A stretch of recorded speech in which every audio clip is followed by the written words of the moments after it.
Cuba mendapatkan Stuart Wilkin. Arif Aiman meminta bola. Sentuhan pertama untuk Arif Aiman dalam kawasan Singapura. Izzuan ada tampanan berlaku Antara dari Corbin untuk Figueiredo. Stuart Wilkin. Figueiredo semula ke belakang. Arif Aiman. Figueiredo mencuba dan tampanan yang terlepas.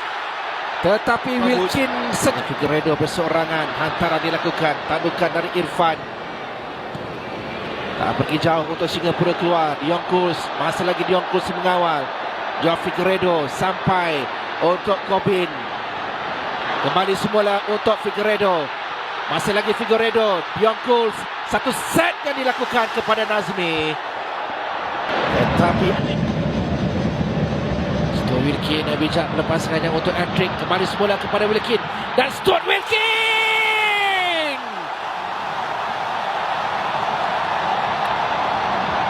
Dia memiliki rekod yang cemerlang ketika berdepan dengan Singapura.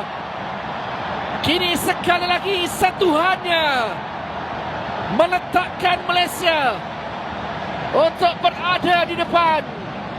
Ya, 1-2 berlaku ketika Stuart Wilkin menang bola.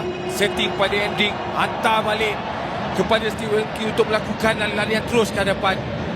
Tandaan pertama dalam kawalan, walaupun angle yang kecil, tetapi rebatan deras ataupun rebatan terus di bahagian atas bahagian near post jaringan terhasil. Itu juga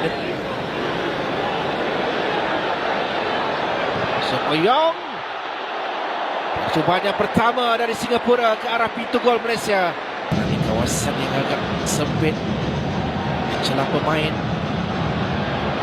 Stuart Wilkin. Kali ini peluang untuk satu percubaan. Ada biasan dari Safwan Barudin. Bawa Corbin untuk naik ke atas. Nazmi. Hendrik. Stuart Wilkin, satu hantaran rendah. Figueiredo mudah. Dia berada pada kedudukan yang tepat di waktu yang tepat. Gel mandian bedara asli plus habatus sauda dan daun semambu sesuai untuk seisi keluarga. Dapatkan sekarang hari ini. Ya, saya mengambil kira hantaran daripada Stuart Wilkin itu baik, tepat di antara penjaga gol dan pemain pertahanan. Dan kedudukan Figueiredo betul-betul berada dalam kawasan tengah, hanya menunggu bola dan melakukan tapping tepat ke arah dalam jaringan gol. Yang lebih penting, pergerakan berlaku di sebelah tengah, kawasan sebelah kanan, hantaran tepat di kawasan scoring. Berjaya menjadikan gol.